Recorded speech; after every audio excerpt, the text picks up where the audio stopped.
permit, no caroling. Mao na kini ang polisiya karon sa Cebu City Government alang sa mga manaygunay sa syudad. Subay sa tuyong mas organisado ang pagpanaygon dinhi sa dakbayan sa Subo, ipatuman sa kagamhanan ang paglukat og permit ngadto sa City Hall sa mga nagplano nga mag-caroling. Naan naman na siya sa ordinansa. Dugay na gina siya. Nga ato na nang di ko labi na approaching naman ang Pasko, ang sinulog. Nga nag-anam naman yung kadaghanan. So also getting to be a problem already. It has to be controlled. Gani dakong hagit alang kanila ang atong mga kaigsuunan sa Badjao community nga maoy kasagarang makita sa kadalanan nga manaygon sa mga motorista.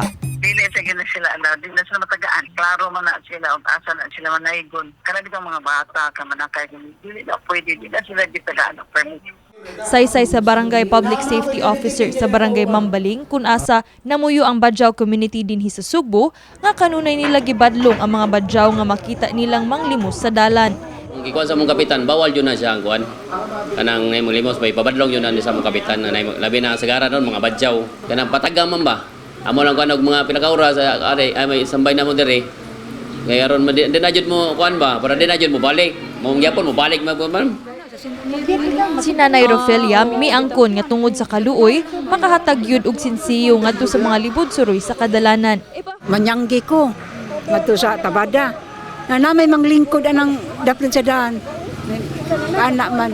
So tan-awon sa nako akong kwarta na ba ko mga sukli. Ako sa dihatag, masingko or J's. Maluoy ko silang kuan labi na nga murag bulingit. Ubos sa maong balao, dili lamang ang walay permit ang makabayad og multa apan makadawat sab og citation ticket og multa nga 500 ngadto sa 1,500 pesos ang masakpan nga mohatag og limos. Bawala na. Wa na tay mahimo ana. Mopalo lasad ni. Kini si Queenie Holigon alang sa MyTV Cebu.